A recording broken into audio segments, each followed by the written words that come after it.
Have you ever put on an outfit and instantly felt differently? Maybe more powerful, maybe more put together, or like you could take on anything? Well, there's actual science behind why this happens, and it's called enclothed cognition. Maybe you've heard about it before, but I really want to dive into this a little bit deeper. Your clothes don't just influence how others see you, they can actually shape how you see yourself. They impact your confidence, your decision making, and even your performance as a leader. So today I'm unpacking the science behind enclothed cognition and why what you wear can literally change your brain, and how your wardrobe affects your leadership presence and potentially your career trajectory. The common style mistakes that might be working against you without you even realizing it. And most importantly, how to use this knowledge to your advantage. So by the end of this episode, I don't think you'll look at your wardrobe the same ever again. Let's dive in. Welcome to the Style and Strategy Podcast, where personal brand meets leadership and style. I'm Sonia, a personal brand and style coach who's been exactly where you are, juggling career and business success, personal growth, and finding a style that truly fits. After decades in corporate leadership, I've learned that showing up isn't just about what you do. It's about how you align who you are and how the world sees you. This season, I'm bringing you practical strategies, bold insights, and honest conversations to help you amplify your presence, unlock your next level, and lead with clarity and confidence. Let's dive in. So let's start off with the science part, because this is not just a feel-good concept. Researchers at Northwestern University coined the term enclothed cognition, really to explain how clothing can impact our psychological processes. So here's what some of the researchers and different studies actually have said. So study number one, which is a study that I've seen around and quoted around a few times before, but it's really around participants wearing a white lab coat, right? So, like a doctor's lab coat. And the reason why they selected a white lab coat, because it was tied to this perception of intelligence and professionalism. So when the participants actually wore this white lab coat, they actually performed better in cognitive tasks compared to those in casual clothes. Think about that for a second. So you remember we're in COVID and you're wearing your athleisure wear all the time, or maybe on a Friday, it's casual Friday, and maybe there's a shift in how you are actually performing. Or maybe it's not. Maybe it's when you're wearing those casual clothes, you can become more creative versus maybe doing some other tasks. So there is definitely a linkage there. And I think many of us have seen that in practice. Study number two was about wearing formal clothing actually helps to boost abstract thinking. So helping leaders make strategic decisions more effectively. So again, think about that for a second. How could you use that in your everyday? Maybe those times when you've got a block around making a decision or wanting to be able to think more abstractly, maybe you need to go wear some formal clothing to help drive a different outcome. And thirdly, they found that athletes who wore red more often were more likely to win competitions because they felt more dominant. How do you feel when you wear red? Some people love it, some people don't. And that was actually from the Psychological Science Journal as well. So if you think about all these concepts, it further proves that clothes are not just fabric. They actually hold psychological power. They can influence how you behave, think, and lead. They can reinforce or potentially weaken your leadership brand. And they help shape the first impressions you leave on yourself and with others. Have you ever noticed how you show up differently, whether it's you're in more casual gear versus something a little bit more structured or put together? That is the power of enclothed cognition at play. And why dressing intentionally is really a leadership tool and not just a style choice. So, when I think about this particular topic, I want to go a little bit deeper. So, if what you wear changes your mindset and confidence, what does that actually mean for leadership?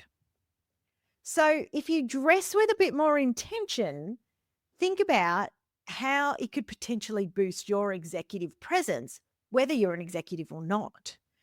Because studies can actually show that leaders who dress more intentionally potentially are experienced as more competent and trustworthy. Interesting, right? That was actually from a Harvard Business Review study. That enhanced decision making, so leaders in what is deemed as professional attire can take bolder, more strategic risks compared to those who are in casual wear, thanks to a study by Columbia Business School. And then finally, think about strengthening self-perception. So your outfit can actually help you embody the leadership traits that you inspire to. And for me, this has got to be one of the fundamental tenets of what I teach and how I teach when I talk about leadership traits, leadership brands, and then bringing style in as a strategic tool. Because when you can actually combine those elements together, you become your strongest and most powerful self. But here's where sometimes people can go wrong. They actually forget style altogether because they go, it's superficial, no one cares about it anymore. But in reality, it's an unspoken leadership tool. They potentially wear clothes that are in conflict with the brand that they're trying to put out there. So it causes a little bit of initial mixed signals. And thirdly, they're dressing for a brand or position that was in the past and not where they are today and where they're headed, which can potentially hold them back and cause misalignment. So the key here for you is really thinking about your clothing acting as that psychological trigger and reinforcing your leadership brand and identity every single time you step into a room. So if you want to be seen as that bold, decisive leader, ask yourself, does my wardrobe really reflect that? Do you want to be recognized for that expertise that you've got? Well, then are you visually signaling that? And if you want to feel more powerful, are you choosing clothes that will give you that edge you're looking for? So I want you to have a bit of a think about the last big meeting you walked into, maybe the last high-stake moment in your career. What were you wearing? Did you feel confident if you look back and reflect on it? Did you feel prepared? Or did you feel out of sync when you look back at it? And do you feel like I wasn't actually representing my best self? Okay, now let's get to the part that really changes everything. How do you actually use this knowledge to your advantage? So your wardrobe fuels, not hinders your success. So I've got 4 key things for you to think about. 1, I want you to be able to define your leadership identity in 3 words. If you've listened to me for a little while, you might already have these words in your pocket already. But your wardrobe really needs to reflect these traits because when it does, it really reinforces your presence. Number 2, have you created a outfit that makes you feel completely unstoppable? What is yours? Start noticing what are the clothes that make you feel strong versus small. And what are the ones that really empower you? And step 3 is I want you to use color to your advantage. You know, we already know that colors have a psychological effect. So how are you using them strategically? Whether it's for yourself or whether you want to use it in terms of how others experience you. I've talked before in other episodes around, red, that power, confidence, action. Blue, trust, credibility, calm, authority. Black, strength, sophistication and control. And white, clarity, new beginning, precision. Where are you on that color spectrum? What are you wearing that makes you feel powerful, credible, have clarity? How are you pulling that lever? And then step 4 is this isn't about just having an outfit that's going to make you feel put together. It's actually about stepping into your next level before the world sees it, and potentially even before you're ready, but so that you can combine those two elements of your leadership brand and how it's visually represented to really help you propel your career forward. I will never forget a moment where I was in a high stakes room presenting a strategy that I had, but I just didn't feel like I owned that room. I didn't feel like I belonged. I might have had the title, I might have had the experience and the expertise, but I still didn't feel like I belonged.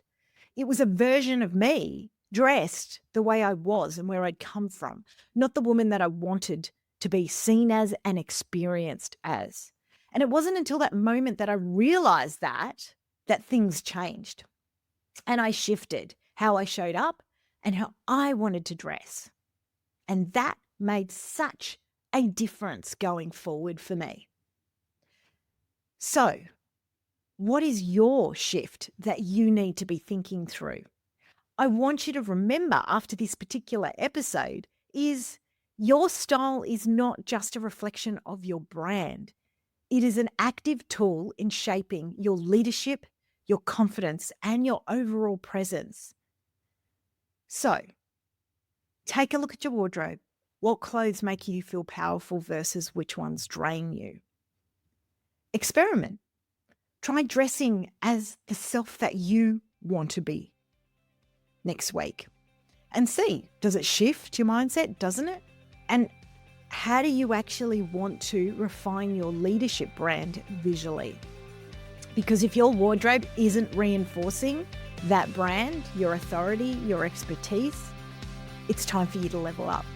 If you need a bit of help in this space, come and book in for your free brand and style audit. I'm going to help you pinpoint what's missing and where you can go to that next level. Drop me a DM, drop me an email, because I want you to remember that you've already got the expertise. Now, let's just make sure that the world sees it the way you do.